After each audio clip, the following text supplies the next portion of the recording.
win, and they're 0-3 in those games this year, 2-5 overall.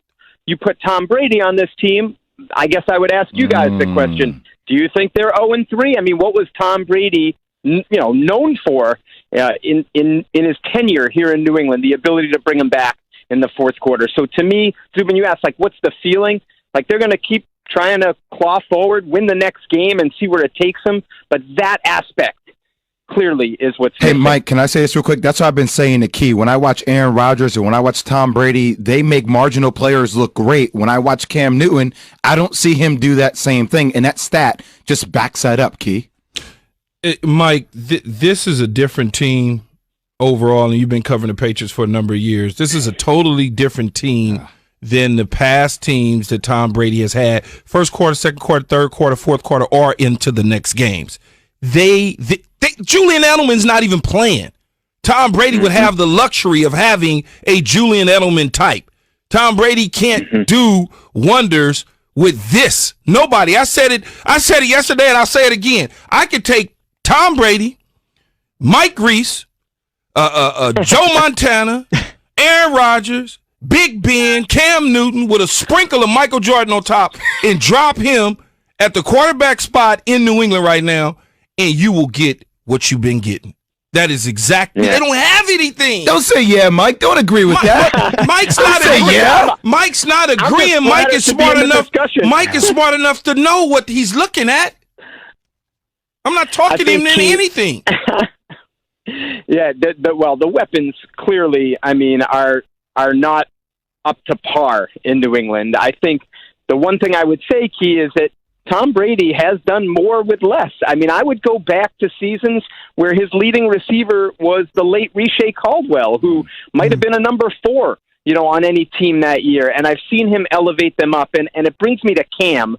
And I think Cam is trying to find himself in this system, right? And I think there were some positive signs, actually. Sunday in Western New York, they almost win that game.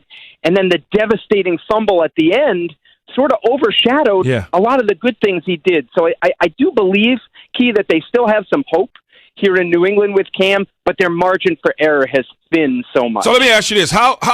What do you think about Jared Stidham? Will we see him before the end of the year, or are they pretty much done evaluating him?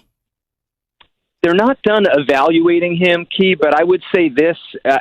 Last year he was the number 2, clear cut behind Brady. That's one snap away from leading the team.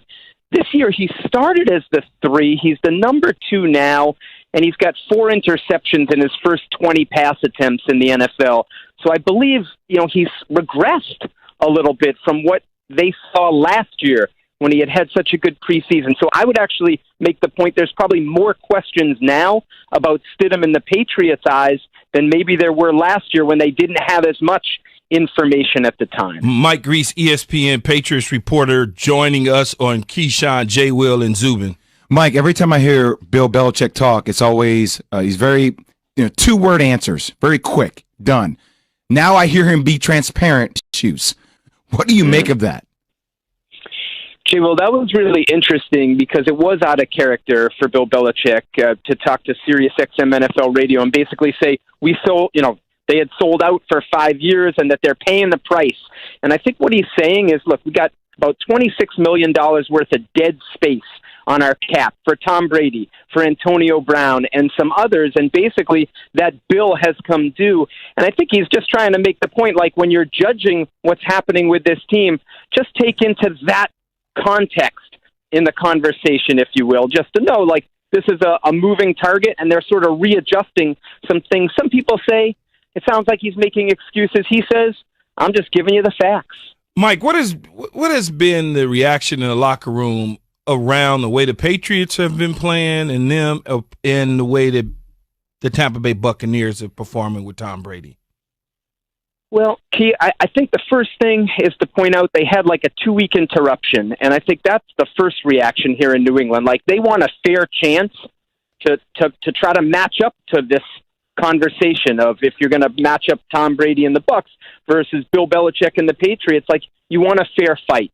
And when they had those positive COVID tests, they were really only able to practice once or twice over a 2-week span, and they really feel like that hurt them. Now, Key, they feel like they've developed a little bit of a rhythm in practice and that they're starting to play better football. So really the reaction is, give us a little more time to show you what we can be with regular practice time. When I look at it now, and I was telling the guys here, Mike, as I watched the Tampa Bay Buccaneers, right, and I watched them the other night against New England, and I mean against the Giants, and I watched Buffalo, New England, and I obviously saw that mess.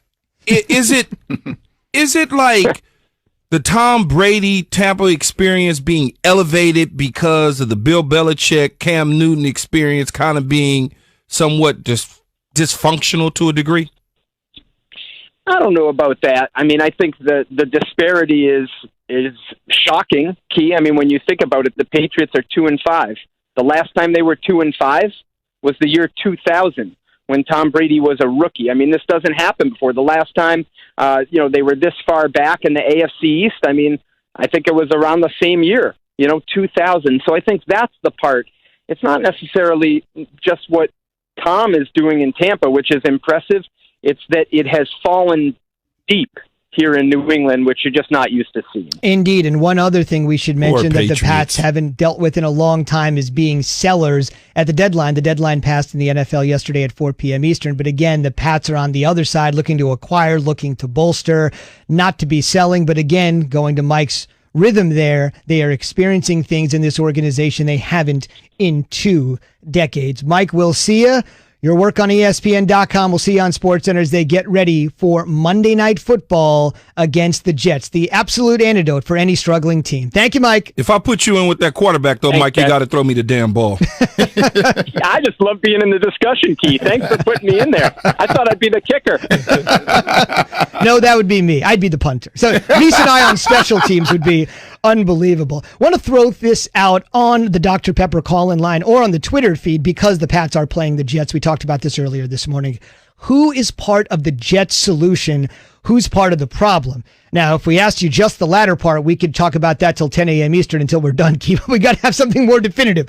Who's part of the solution? Who's part of the problem? The obvious choice is the quarterback, Sam Darnold, the head coach, Adam Gase, embattled head coach, or the general manager, Joe Douglas. Pick one, pick two. Try to figure it out. Who do they need to keep? Who do they need to move on for? At 888-SAY-ESPN, 888-729-3776. I looked at the numbers, Key. We got a lot of listeners in the New York area in the first hour of our program. So if you're hot on it and you're a Jet fan, hit us up. Or if you're a Jet fan or any NFL fan, what do you think? 888-SAY-ESPN, 888-729-3776, Key, J, and Z. Key, you've made it clear. Sam Darnold, certainly part of the solution. Adam Gase, certainly not. And for somebody like Joe Douglas, he's a year and a half into the job. It's a waiting pattern, but he, the latter, might have the most important role of all, to be honest with you, getting Darnold talent. And he will. And I think he will, man. I think when you look at it, Mims, the kid out of Baylor, he's gotten healthy a couple weeks ago. He's in the fold now. They need to obviously get a running back. They need to shore up the offensive line. We still waiting for Becton to get into shape and become that big mammoth of a tackle that he was coming out of Louisville. So when you start to look at some of the pieces, moving Jamal Adams, moving Lawrence, getting rid of Avery Wilson,